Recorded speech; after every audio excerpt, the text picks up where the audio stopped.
अमेरिकी सदर Donald Trump ने चीन, यूरोपीय यूनियन, बर्तानिया, बांग्लादेश, भारत, श्रीलंका और पाकिस्तान समेत 180 ममालिक पर सख्त टैरिफ आयद कर दिए हैं। बुध की सुबह जब डोनाल्ड ट्रंप व्हाइट हाउस में खड़े होकर अपने इन इक़दामात को यौम आज़ादी करार दे रहे थे, एन उसी वक्त दुनिया भर में अमेरिकी इत्तेहादियों की तरफ न सिर्फ इस इक़दाम पर तनकीद की जा रही थी, बल्कि इन इक़दामात को एक तबाहकुन तिजारती जंग की जानिब पहला कदम करार दिया जा रहा था। अमेरिकी सदर डोनाल्ड ट्रंप ने अपने खिताब में कहा कि अशरों तक हमारा मुल्क करीब और दूर के ममालिक, चाहे वो दोस्त हों या दुश्मन, सबके हाथों लूटा, तबाह किया, ताराज और गारत किया जाता रहा और अब मजीद ऐसा कुछ नहीं होगा। यही नहीं, अमेरिकी सदर डोनाल्ड ट्रंप ने पाकिस्तान का हवाला देते हुए कहा कि पाकिस्तान हमसे 58% टैरिफ चार्ज करता है, अब हम पाकिस्तान पर 29% टैरिफ आयद करेंगे।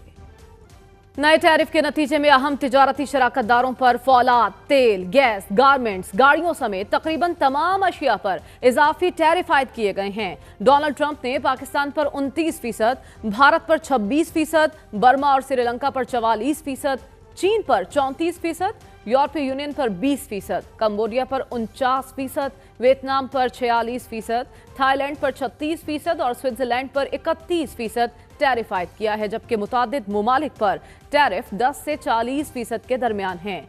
गुज़िश्ता रोज अमेरिकी सदर के ऐलान के बाद आज जब आलमी मार्केट्स में ट्रेडिंग शुरू हुई तो तमाम स्टॉक्स में मंदी देखी गई। जापान का निकाई शेयर इंडेक्स 8 माह की कम तरीन सतह पर आ गया। अमेरिका और यूरोप के फ्यूचर स्टॉक्स में भी गिरावट देखी गई, जबकि IMF के माहिर इक़्तिसादियात का कहना है कि ट्रंप ने आलमी तिजारती निज़ाम पर एटम बॉम्ब गिरा दिया है, जिसके असरात बिल्कुल भी अच्छे नहीं होंगे। माहिरीन के मुताबिक अमेरिकी सदर जिस अमेरिका को खुशहाल बनाने के दावे कर रहे हैं, उनके इक़दामात के नतीजे में अमेरिकी रियासत पर मुआशी दबाव बढ़ेगा, कसाद बाजारी और अफरात ज़र में इजाफा होगा, जबकि तरक्की की रफ्तार मजीद कम हो जाएगी और इस तमाम के नतीजे में अमेरिकी अवाम के अखराजात में भी इजाफा हो जाएगा। रॉयटर्स के मुताबिक अमेरिकी सदर डोनाल्ड ट्रंप ने जहां तमाम ममालिक से दरामद होने वाली अशिया पर 10% नया अमेरिकी टैरिफ आयद करके 75 साल पुराने आलमी तिजारती निज़ाम को ख़त्म कर दिया, वहीं उनके इस इक़दाम के बाद जवाबी टैरिफ आयद करने से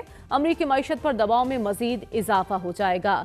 AFP ने अमेरिकी सदर के ऐलान के बाद अपने तज्ज़िये में कहा कि डोनाल्ड ट्रंप अमेरिकी बालादस्ती को मजीद मजबूत करने के लिए एक नया वर्ल्ड ऑर्डर कायम करने की कोशिश कर रहे हैं, मगर उनके इन इक़दामात से अमेरिका के इत्तेहादी अमेरिका से मजीद दूर होकर चीन के करीब हो जाएंगे। टैरिफ के बाद जवाबी टैरिफ आयद करने से मुतालिक अमेरिकी वज़ीर ख़जाना ने तमाम ममालिक को खबरदार किया कि अगर जवाबी कार्रवाई की गई तो कशीदगी में मजीद इजाफा होगा।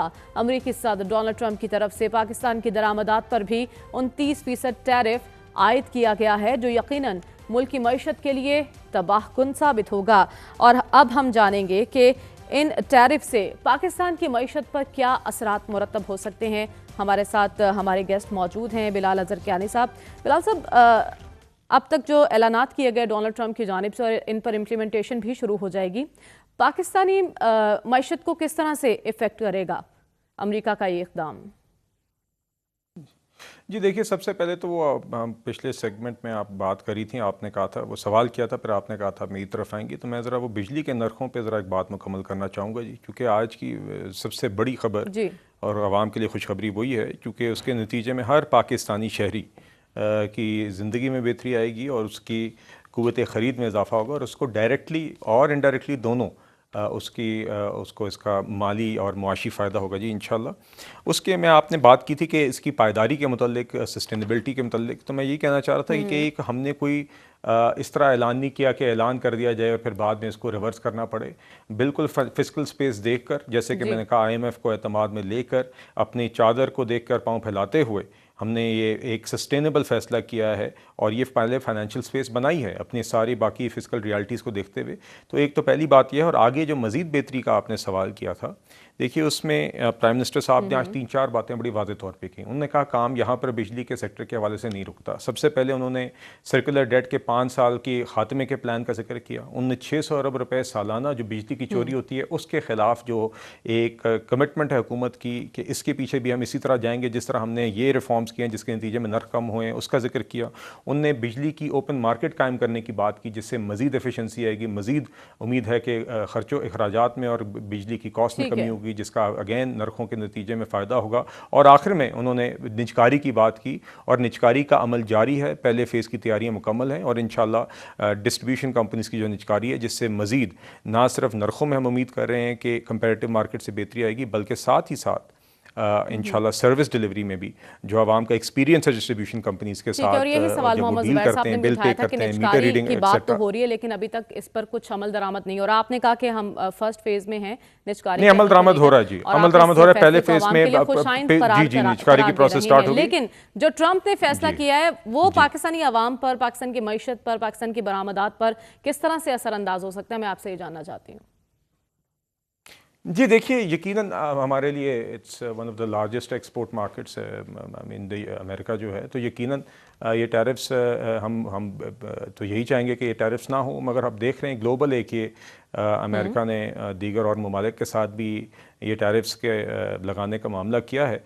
तो देखते हैं जी आगे आइंदा दिनों में ये चीज़ सेटल करेगी। हम उम्मीद करते हैं कि इस पर नज़रसानी होगी और जो भी हम हमेशा अमेरिका के साथ बायलैटरल ट्रेड को बढ़ाने की बात करते हैं और उसके में तो पाकिस्तान इस मामले पर बातचीत करने की हिमायत करेगा क्योंकि यूरोपीय यूनियन और दीगर ममालिक की जानिब से बहुत सख्त रिएक्शन आया और वो कह रहे हैं कि हम बातचीत पर यकीन रखते हैं, ये तो हम जवाबी कार्रवाई करेंगे। तो पाकिस्तान कहाँ स्टैंड कर रहा है इस मामले पर? नहीं देखिए जी पाकिस्तान जी देखिए बिल्कुल हमने अपने इकोनॉमिक इंटरेस्ट भी देखने हैं, हमने अपनी बायलैटरल ट्रेड को भी देखना है, हमने अपनी एक्सपोर्ट्स को बढ़ाना है। और आज जो बिजली के नरखों में कमी हुई है उसका यकीनन एक तरफ किरदार होगा एक्सपोर्टर्स की कंपेटिटिवनेस बढ़ाने में और उनकी एक्सपोर्टेबिलिटी उनके प्रोडक्ट्स की, उसकी प्राइस कंपेटिटिवनेस बढ़ाने में। तो मगर साथ ही साथ यकीनन इस तरह के टैरिफ्स जब आएंगे तो उसका यकीनन एक मनफी असर होगा। तो हम बिल्कुल अपने अमेरिकन पार्टनर्स के साथ मिल बैठ के हमारी हुकूमत बात करना चाहेगी ताकि जो भी बामी सतह पर हम बेहतरी ला सकते हैं ट्रेड बैरियर्स को कम करने के लिए, टैरिफ्स को कम करने के लिए, ताकि बायलैटरल ट्रेड को फ़रोग दिया जाए और हमारे एक्सपोर्टर्स को अमेरिका जो हमारे लिए क्रिटिकल एक्सपोर्ट मार्केट है उसमें एक्सपोर्ट्स ना सिर्फ बरकरार रखने का बल्कि बढ़ाने का इंशाल्लाह हमें मौका मिले जी। ठीक है, तो आप कह रहे हैं इस मामले पर हम चाहते हैं कि अमेरिका नजरसानी करें और आप लोग खुद भी इस मामले पर उनसे बातचीत करना चाहते हैं। बहुत शुक्रिया बिलाल अजहर कियानी साहब हमारे साथ मौजूद थे। इसके साथ ही हमें प्रोग्राम में ब्रेक की जानिब बढ़ना है। Stay with us.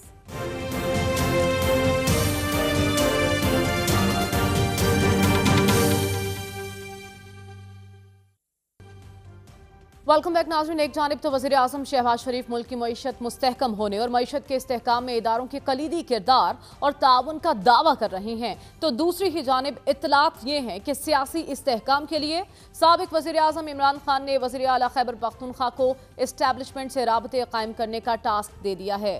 Tehreek Insaf की सफ़ों में बढ़ते हुए इख्तलाफात के दरमियान 2 दिन कबल वज़ीर आला खैबर पख्तूनख्वा अली अमीन गंडापुर ने इमरान खान से मुलाकात की। अडियाला जेल में मुलाकात के दौरान इमरान खान ने मुबैना तौर पर वज़ीर आला गंडापुर से कहा